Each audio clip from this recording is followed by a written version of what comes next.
Hello दोस्तों, स्वागत है आप सभी का हमारे YouTube चैनल में। मैं लक्ष्मण कुमार साहू UIS एकेडमी कोरबा से। आज का जो हमारा टॉपिक है, हम फिजिक्स में एक नया चैप्टर स्टार्ट करेंगे जिसका नाम है ऑप्टिक्स। हिंदी में उसको प्रकाशिकी कहा जाता है। और प्रकाशिकी जो है, इसमें हम तीन चीज़ों को पढ़ेंगे। कौन कौन सी तीन चीज़ पढ़ेंगे? तो परावर्तन, अपवर्तन और पूर्ण आंतरिक परावर्तन। तीन चीज़ें हम देखेंगे: परावर्तन, अपवर्तन और पूर्ण आंतरिक परावर्तन। तो सबसे पहले आपको ये पता होना चाहिए कि परावर्तन के सिद्धांत पर कौन सी ऐसी युक्ति है जो कार्य करती है। परावर्तन के सिद्धांत पर। वैसे अपवर्तन के सिद्धांत पर कौन सी युक्ति कार्य करती है और पूर्ण आंतरिक परावर्तन किस सिद्धांत पर कार्य करता है। तो सबसे पहले इसको क्लियर करना जरूरी है। तो देखते हैं, परावर्तन जो है वो दर्पण, परावर्तन के सिद्धांत पर कार्य करने वाली युक्ति क्या है? दर्पण। याद रखेंगे, दर्पण से ही क्या होता है? परावर्तन होता है। जबकि अपवर्तन के सिद्धांत पर कार्य करने वाली युक्ति का नाम है लेंस। जबकि पूर्ण आंतरिक परावर्तन जो है, ये किस में देखने को मिलता है हमको? तो ऑप्टिकल फाइबर में देखने को मिलता है।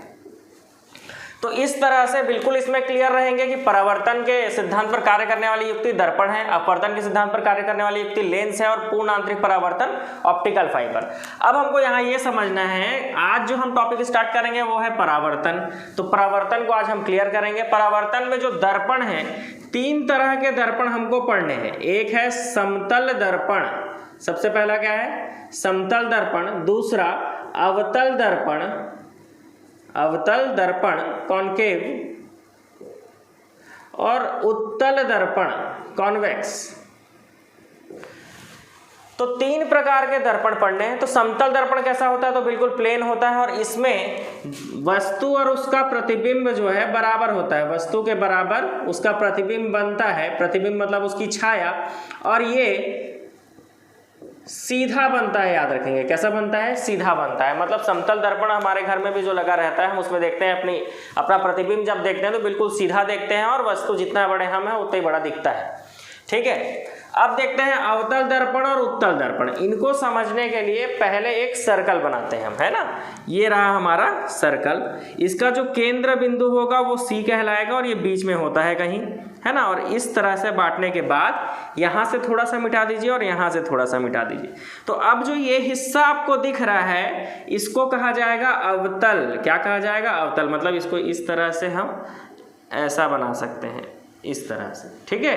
तो ये क्या हो जाएगा? अवतल। और इस तरफ वाला जो हिस्सा दिख रहा है ये कहलाएगा उत्तल। मतलब ये वाला अवतल दर्पण है और ये उत्तल। इसको क्या करेंगे? ऐसे करके मिला देंगे। तो देखिए, उत्तल कैसा बनता है? तो ऐसा बनता है। अवतल कैसा बनता है? तो ऐसा बनता है। ठीक है। ये उत्तल है, ये अवतल है। तो अपने हिसाब से आप समझिए। अब समझना ये है कि ये अवतल दर्पण, ये वाला हिस्सा जो दिख रहा है, ये अवतल दर्पण है, ये उत्तल दर्पण।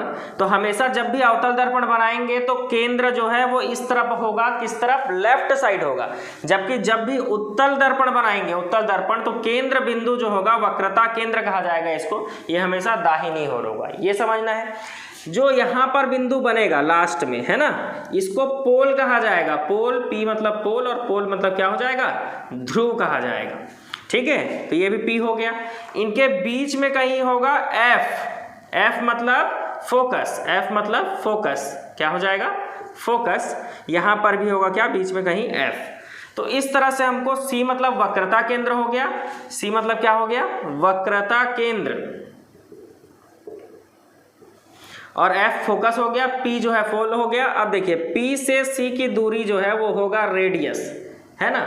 मतलब R जो है वो वक्रता त्रिज्या होगी। R क्या होगी? जो वक्रता त्रिज्या होगी P से C की दूरी। वैसे स्मॉल f, यहाँ से यहाँ तक की दूरी को हम स्मॉल f माने तो ये हो जाएगा फोकस दूरी। तो फोकस दूरी हो जाएगा P से लेकर F तक के बीच में। तो इस तरह से हम अवतल दर्पण को पहले देखेंगे, उत्तल दर्पण को बाद में। याद रखेंगे, जब हम उत्तल दर्पण पढ़ेंगे तो हम फोकस और केंद्र हमेशा इस दर्पण के राइट साइड में बनाएंगे। तो सबसे पहले स्टार्ट करना है हमको क्या? उत्तल दर्पण। इसके पहले हमारा जो एक टॉपिक यहाँ आया है कि प्रतिबिंब। ये प्रतिबिंब क्या होता है? तो प्रतिबिंब आपको दो तरह के पढ़ने हैं। पहला वास्तविक प्रतिबिंब, है ना, जिसको रियल बोलते हैं, और दूसरा आभासी प्रतिबिंब। प्रतिबिंब दो तरह के पढ़ने हैं, वर्चुअल, है ना, वास्तविक और आभासी। वास्तविक प्रतिबिंब हमेशा उल्टा होता है। मतलब अगर कहीं पे मैंने वास्तविक लिख दिया इसका मतलब उल्टा। और आभासी प्रतिबिंब हमेशा सीधा होता है, इसका मतलब मैंने कहीं पर आभासी आपको बताया, उसका मतलब डायरेक्ट आप सीधा से समझेंगे। तो इस तरह से कोई बेसिक चीज जो है जितनी, वो हमको समझ में आ गया। अब हम स्टार्ट करते हैं अवतल दर्पण और देखते हैं कि अवतल दर्पण में हमको कितनी स्थितियां देखनी है। तो उसके लिए पहले अवतल दर्पण हम बनाते हैं। देखिए अभी हमने जो बनाया उसमें मैंने आपको बताया था, जब भी हम अवतल दर्पण बनाएंगे तो क्या करेंगे, अवतल दर्पण बनाएंगे तो केंद्र और फोकस किधर बनाएंगे हम, केंद्र और फोकस हम बनाएंगे हमेशा लेफ्ट साइड। और ये हमारा क्या बनेगा, ये हमारा बनेगा अवतल दर्पण। ये क्या बन जाएगा हमारा अवतल दर्पण। अब हमको समझना है, बिल्कुल ध्यान से देखेंगे। सबसे पहले एक टेबल हम बनाएंगे कि वस्तु की स्थिति, प्रतिबिंब की स्थिति और आकार कैसा होगा और वो प्रतिबिंब कैसा बनेगा। ठीक है, ऐसा टेबल बनाकर चलते हैं। तो सबसे पहला पॉइंट ये है कि वस्तु कहाँ है। तो पहला इसको थोड़ा सा आगे बढ़ाएंगे हम और यहाँ पर लेकर आएंगे और यहाँ पर लिखेंगे अनंत, अनंत पर। पहली स्थिति ये है कि जब वस्तु अनंत पर हो, याद रखेंगे ये वस्तु की स्थिति है और प्रतिबिंब हमको नीचे मिलते जाएगा, प्रतिबिंब हमको नीचे मिलते जाएगा। तो प्रतिबिंब को हम दूसरे कलर से बना लेंगे। तो वस्तु जो है, मान लीजिए ये मार्कर, ये वस्तु यहाँ पे रखा हुआ है तो ये इतना ही बड़ा रहेगा, है ना। वस्तु की स्थिति, वस्तु का आकार कभी बदलेगा नहीं। तो वस्तु पहली स्थिति जब अनंत पर वस्तु रहती है तो छोटा सा उसका प्रतिबिंब, मतलब वस्तु के आधे साइज से भी छोटा बनता है पहला स्थिति फोकस पर। मतलब इससे हमको ये समझ में आया कि जब वस्तु को अनंत पर रखा गया तो उसका प्रतिबिंब कहाँ बना, फोकस पर बना। आकार कैसा बना, छोटा बना। कैसा दिख रहा है ये, तो ये दिख रहा है उल्टा। और उल्टा का मतलब क्या होता है, अभी हमने देखा वहां पर उल्टा का मतलब होता है वास्तविक, मतलब वास्तविक प्रतिबिंब बना। अब वस्तु को खिसकाकर हम यहाँ से अनंत और वक्रता केंद्र के बीच में ले आते हैं। वस्तु उतनी बड़ी है, बस आगे ले आ रहे हैं वस्तु को अनंत और वक्रता केंद्र के बीच में। जब मतलब दूसरा कंडीशन ये है कि अनंत और वक्रता केंद्र के बीच में वस्तु हो तो उसका प्रतिबिंब कहाँ बनता है। तो ध्यान से देखिए, इसका प्रतिबिंब केंद्र और फोकस के बीच में बनेगा, लेकिन अभी भी वस्तु से छोटा ही बनेगा। याद रखेंगे, अभी भी वस्तु से छोटा ही बनेगा। मतलब कहाँ बन रहा है, देखिए जब वस्तु जो है अनंत और केंद्र के बीचों बीच रखी है तब उसकी छाया, उसका प्रतिबिंब जो है वो केंद्र और फोकस के बीचों बीच बन रहा है। मतलब केंद्र और फोकस के बीच में प्रतिबिंब कहाँ बन रहा है, केंद्र और फोकस के बीच में। कैसा बन रहा है, तो देख रहे हैं अभी हम छोटा ही बन रहा है और उल्टा दिख रहा है, मतलब वास्तविक है। आगे देखते हैं, जब वस्तु आप वक्रता केंद्र पर रख दीजिए सीधा, मतलब यहाँ पर वस्तु था तो यहाँ पर बन रहा था, यहाँ पर आया तो यहाँ पे बनने लगा। लेकिन जब वस्तु आप कहाँ रख दें, वक्रता केंद्र पर रख दें, तो याद रखेंगे कि उसका प्रतिबिंब भी वक्रता केंद्र पर ही बनता है। और इस बार वस्तु और उसका प्रतिबिंब दिख रहा है आपको कि बराबर है। मतलब इस बार आकार क्या है, बराबर है। याद रखेंगे, इस बार आकार कैसा दिख रहा है आपको, बराबर दिख रहा है। प्रतिबिंब उल्टा है, मतलब वास्तविक है। प्रतिबिंब कहाँ रखा हुआ है तीसरे कंडीशन में, तो केंद्र पर रखा हुआ है। वस्तु केंद्र पर रखा हुआ है तो उसका प्रतिबिंब भी केंद्र पर बन रहा है। तो इस तरह से टेबल भी प्रिपेयर होते जाएगा और ये स्थितियां भी समझ में आती जाएंगी। इसके बाद जब वस्तु को हम कहाँ रखें, फोर्थ कंडीशन देखिए, वस्तु को हम रख रहे हैं वक्रता केंद्र और फोकस के बीच में, तो उसका प्रतिबिंब कहाँ बन रहा है, तो उसका प्रतिबिंब बन रहा है, देखिए केंद्र और अनंत के बीच में। तो सबसे पहले आकार देखिए, वस्तु इतना बड़ा, प्रतिबिंब इतना बड़ा, मतलब आकार जो है बड़ा हो गया। इसका मतलब क्या है कि वक्रता केंद्र के लेफ्ट साइड रखी वस्तु का प्रतिबिंब हमेशा छोटा बनता है।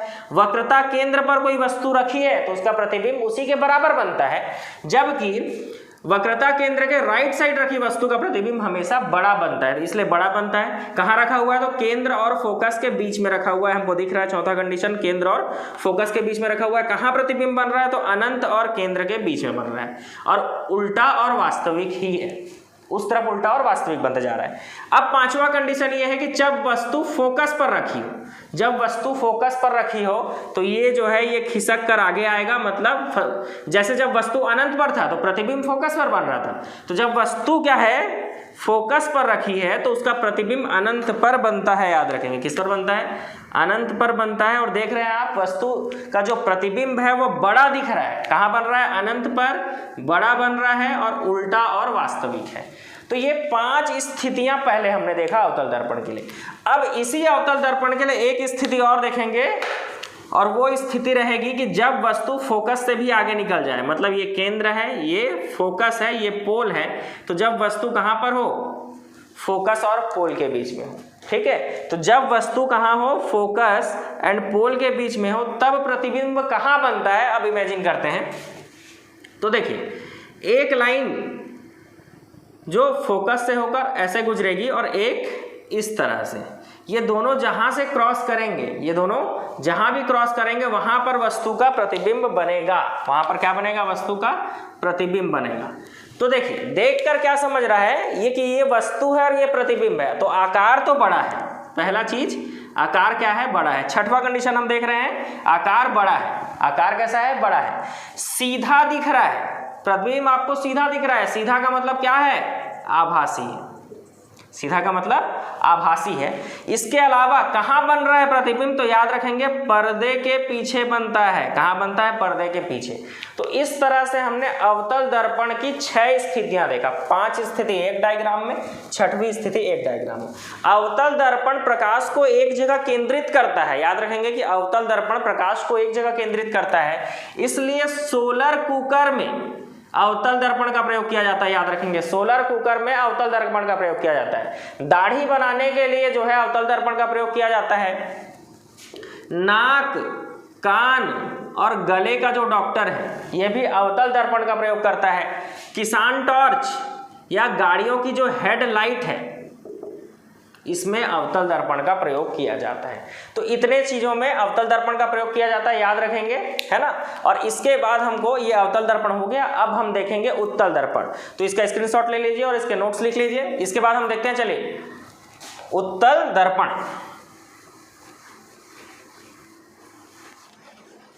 उत्तल दर्पण में सिर्फ हमें 2 स्थितियां पढ़नी है। इसमें हमने देखा है कि उत्तल दर्पण जब बनाएंगे तो राइट साइड में केंद्र और फोकस होगा और ये क्या होगा, पोल। तो 2 स्थितियां पढ़नी है, तो 2 स्थितियां बना लेते हैं हम। ये होगा फोकस और ये होगा पोल। तो जब वस्तु, पहली स्थिति ये है कि जब वस्तु अनंत पर रखी हो तो उसका प्रतिबिंब फोकस पर बनता है। पहली स्थिति क्लियर है। अवतल दर्पण में भी हमने यही देखा है कि जब वस्तु अनंत पर हो तो उसका प्रतिबिंब फोकस पर बनता है। ठीक है, लेकिन जब वस्तु अनंत और पोल के बीच में हो, अनंत और पोल के बीच में, यहाँ अनंत और पोल के बीच में है तो अनंत पर है तो फोकस पर बन रहा है। जब वस्तु अनंत और पोल के बीच में हो तब देखिए कैसा बनेगा डायग्राम। एक लाइन बिल्कुल इस तरह से इस पे टकरा के दर्पण पे फोकस पर आएगी और एक लाइन बिल्कुल इस तरह से केंद्र की ओर जाएगी। जहां क्रॉस करेगी वहां पर ही प्रतिबिंब बनेगा। स्थिति आपको समझ में आ रहा है। प्रतिबिंब जो है कहाँ बन रहा है, तो देखिए प्रतिबिंब पर्दे के पीछे बन रहा है। इसके अलावा कहाँ बन रहा है, तो प्रतिबिंब जो है सीधा दिख रहा है, इसका मतलब आभासी है। और कैसा दिख रहा है, छोटा दिख रहा है। तो उत्तल दर्पण में सिर्फ हमको 2 स्थितियां पढ़नी होती है। इसके अलावा इसके एप्लीकेशन देखते हैं कि चौराहों पर लगी लाइट जो है, चौराहों पर लगी लाइट जो है उस पर उत्तल दर्पण का प्रयोग किया जाता है। कारण क्या है, कारण ये है कि चौराहों पर जो लाइट लगी होती है वो क्या होता है, उत्तल दर्पण प्रकाश को फैलाता है। और उत्तल दर्पण प्रकाश को फैलाता है, इसीलिए चौराहों पर जो लाइट लगी होती है उसमें उत्तल दर्पण का प्रयोग किया जाता है। जबकि अवतल दर्पण प्रकाश को केंद्रित करता है, इसीलिए सोलर कुकर, किसान टॉर्च, दाढ़ी, नाक, कान, गले का डॉक्टर, ये सब में अवतल दर्पण का प्रयोग किया जाता है। तो इसके बाद जो है तीसरा दर्पण, देखिए उत्तल दर्पण हो गया, अवतल दर्पण हमारा हो गया। तो अब हमको पढ़ना है समतल दर्पण। तो चलिए देखते हैं समतल दर्पण में क्या क्या चीज है। 3-4 कंडीशन उसमें भी पढ़ना है समतल दर्पण में। सबसे पहले ये जान लेते हैं कि समतल दर्पण में जो प्रतिबिंब है वो सीधा, आभासी और वस्तु के ठीक बराबर बनता है ना। तो यहां पर हमने देखा है वस्तु का जो प्रतिबिंब है वो सीधा, आभासी और वस्तु के ठीक बराबर बनता है समतल दर्पण में। समतल दर्पण पढ़ने के लिए पहले हम समतल दर्पण बना लेते हैं। ये होगा अभिलंब, ये क्या कहलाता है, बीच में ये अभिलंब 90 डिग्री पर इस तरफ से एक किरण आ रही है जिसका नाम है आपतित किरण, और वो दर्पण से टकराकर कुछ इस तरह से निकल जाएगी।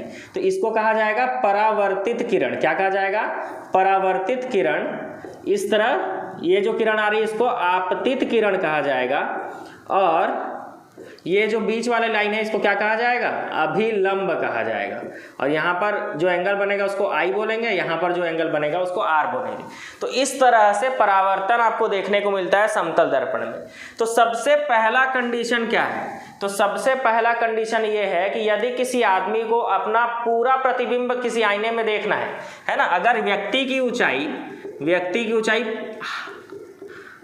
h है, तो अगर जैसे मान लीजिए मेरी ऊंचाई, मान लीजिए किसी वस्तु की ऊंचाई 5 मीटर है, क्या किसी व्यक्ति की ऊंचाई, एग्जांपल देखते हैं, 5 मीटर है, तो 5 मीटर ऊंचाई वाले व्यक्ति को अपने आप को पूरा अगर आईने में देखना है समतल दर्पण में, पूरा देखना है, तो उसको आधे साइज का ही दर्पण लेना पड़ेगा। मतलब अगर व्यक्ति की ऊंचाई h है तो दर्पण की ऊंचाई आप h/2 रखोगे, हमेशा आधा रखोगे दर्पण को। आधे दर्पण में कोई भी व्यक्ति अपने आप को पूरा देख सकता है, ठीक है। इसका मतलब अगर व्यक्ति की ऊंचाई 5 मीटर है तो समतल दर्पण कितना लगेगा, मतलब उस व्यक्ति को अपने आप को पूरा देखने के लिए वो दर्पण के साइज क्या होना चाहिए, तो दर्पण की साइज होनी चाहिए 2.5 मीटर।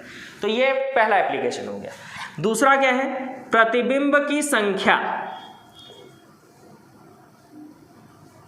कि 2 3 4 5 समतल दर्पण रखे हुए हैं, तो आप मान लीजिए किसी मिरर हाउस में है ना, तो आपको कितना प्रतिबिंब दिखेगा, तो प्रतिबिंब की संख्या निकालने के लिए सिंपल 360/θ डिग्री करना होता है। ये फॉर्मूला है डायरेक्ट। अब देखिए जैसे थीटा बराबर 120 डिग्री दिया है, तो आप क्या किए, प्रतिबिंब की संख्या निकालने के लिए मान लीजिए नंबर्स निकालना है आपको, प्रतिबिंब संख्या, तो आप 360/θ कर दिए, तो ये आ गया 360/120 और ये आ जाएगा 3। मतलब आपको अपना 3 प्रतिबिंब दिखेगा। याद रखना, आपको कितना, 3 प्रतिबिंब दिखेगा अगर 120 डिग्री पर 2 समतल दर्पण रखे हुए हैं, ठीक है। और यदि मान लीजिए थीटा बराबर 90 डिग्री दिया हुआ है, तो प्रतिबिंब की संख्या 360/90 करेंगे और यहाँ आ जाएगा 4। तो आप तुरंत क्या कर लेंगे, 4 आंसर ले जाएंगे, लेकिन यहाँ पर गलत हो जाएगा, ठीक है। कैसे गलत होगा यही समझना है। प्रतिबिंब की संख्या में याद रखना हमेशा आंसर विषम संख्या ही आता है। मतलब सम संख्या आने पर हमेशा उत्तर 1 घटा कर लेना है, मतलब आंसर 3 हो जाएगा। मतलब अगर मान लीजिए 2 आता है यहाँ पर आंसर, तो हम 1 घटा कर लेते, 6 आता तो भी 1 घटा कर लेते। कोई भी सम संख्या आएगी तो 1 घटाकर ही उत्तर लेना है, इसको बिल्कुल ध्यान से समझेंगे।